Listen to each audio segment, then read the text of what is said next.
Yesterday I told you that there is this beautiful idea about just one function psi t, it dilates and translates going all over to capture incremental information. Now, we need to state that formally too, but in order to move in that direction, we first need to bring in, as I said, another function which will span V 0. So, we need to bring in this idea of spanning. We say a set of functions, let us say f 1 to let us say f k and so on, span a linear space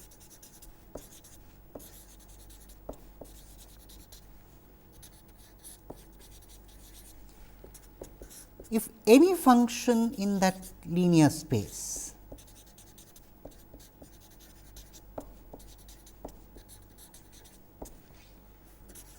can be generated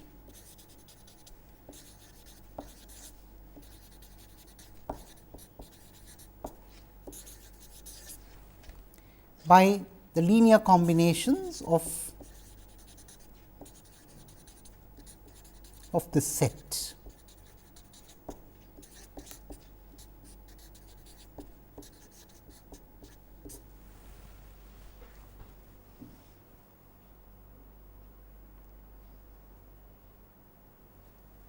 Now, again there is this subtle distinction between finite linear combinations and infinite linear combinations.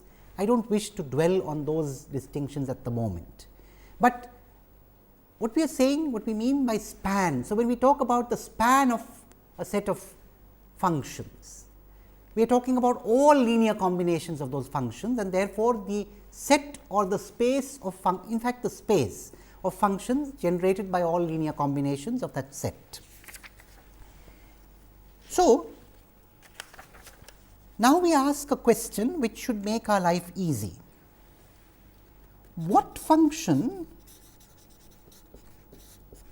we asked this question before, but now we answer it. What function, suppose we call it phi t and its integer translates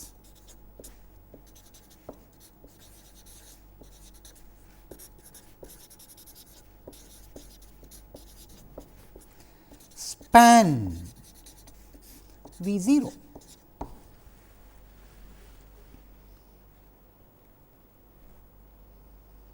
And the answer is very easy.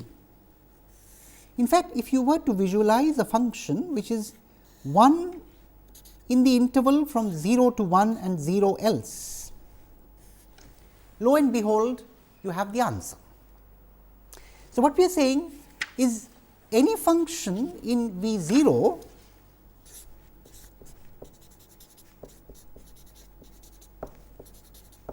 can be written like this.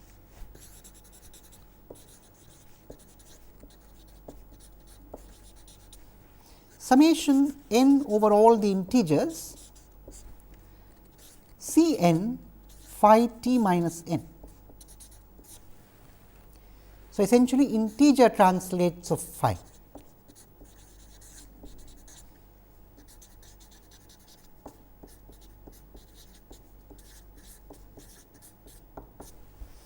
And these are the piecewise constants here.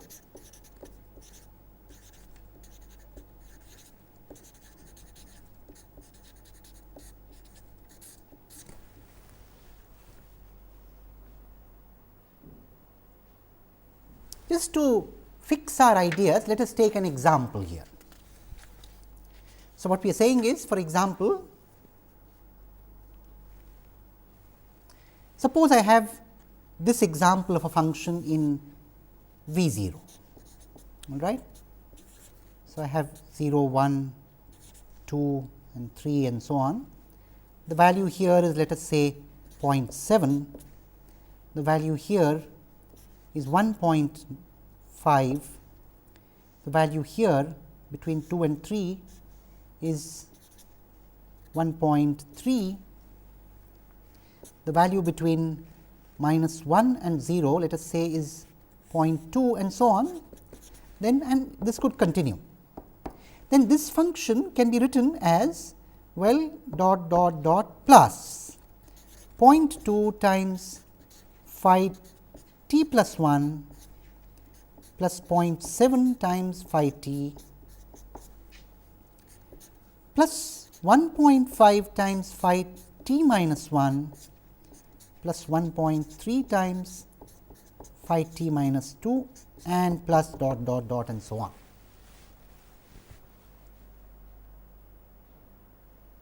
Simple enough, not at all difficult to understand. So, we have this single function phi t whose integer translates span V 0. Now, the subtle point is that if you were to go to any space V m, so the same thing would carry forth. So, it is very easy to see that any space V m can be similarly constructed.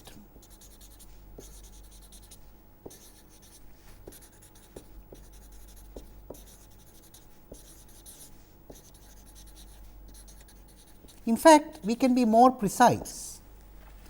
We can write down V m is essentially the span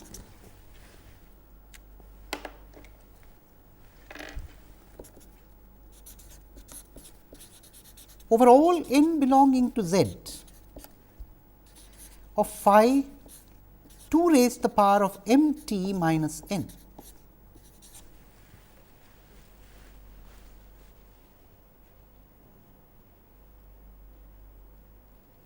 So, just as we looked at the wavelet yesterday and said it is this single function which can allow details to be captured, we now have this function phi t which captures representation at a resolution. It is a very powerful idea if we think about it. If you want to capture information at a resolution, at a certain level of detail, that is all the information up to that resolution, you have the function phi.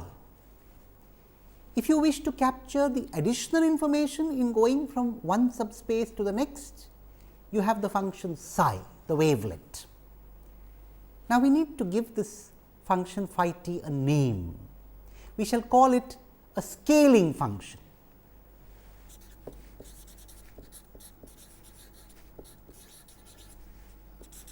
Now, of course, here the phi t that I have drawn in this context is the scaling function of the Haar wavelet or the Haar multi-resolution analysis.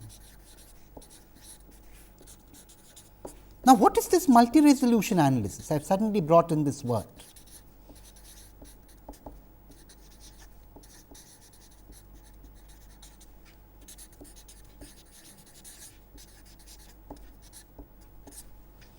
So, what is this?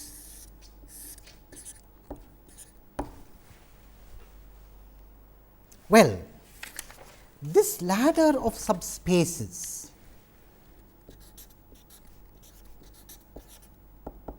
that we are talking about here, with these properties,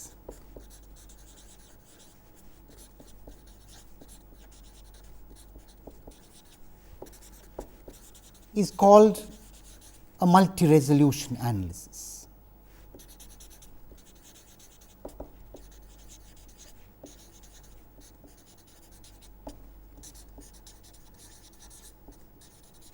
Or an MRA for brief. Of course, in this case the Haar multi-resolution analysis.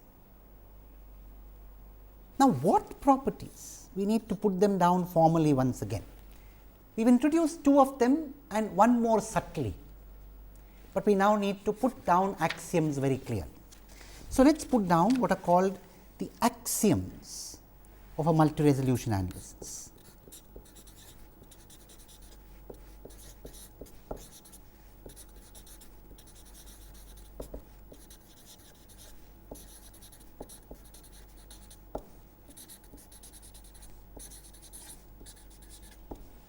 So, the first axiom is, of course, there is a ladder of subspaces of L to R.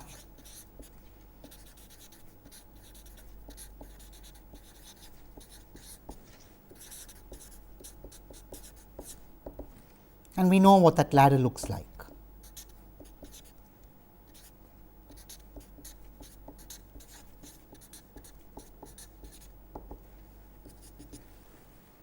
Such that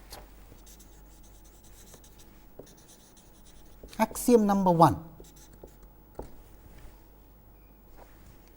union over all integers closed V m is equal to L to R.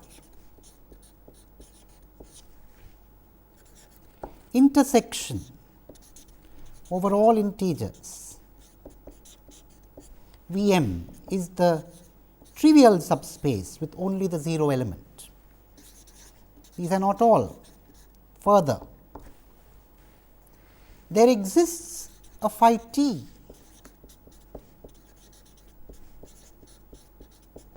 such that V 0 is the span over all integer n of phi t minus n. Point 4. In fact, it is not just span, there is something more. These phi t minus n over all n is an orthogonal set.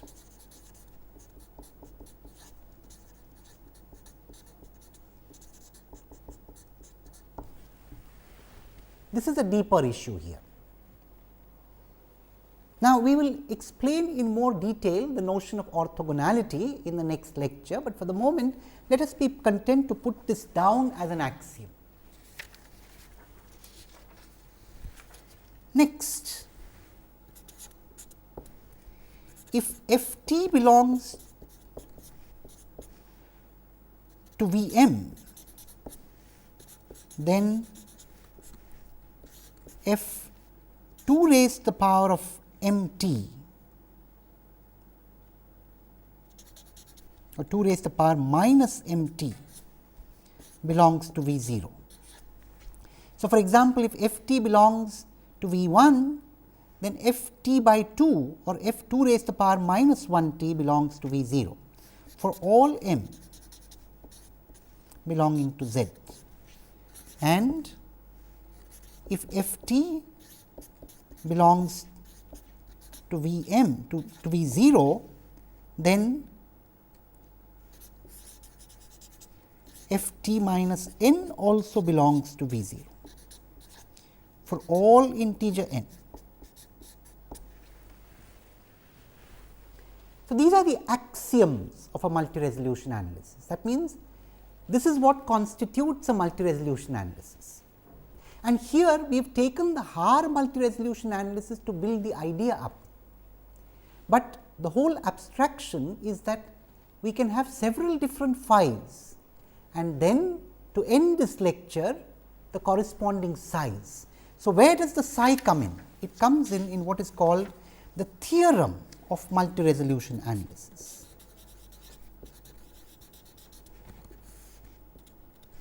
Given these axioms,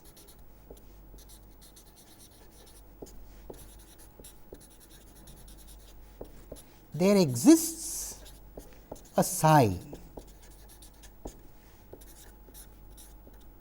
belonging to L to R, so that psi 2 raised to the power of m t minus n for all integer m and all integer n span L to R. This is a very, very significant idea. In other words, this is exactly what we said yesterday. Take dyadic dilates and translates of the function psi, and you can cover all functions or can go arbitrarily close to any function in L to R as you desire. We have built this idea up from the Haar example, but in the next lecture we shall try and build a little more abstraction into what we have done and proceed further from there. Thank you.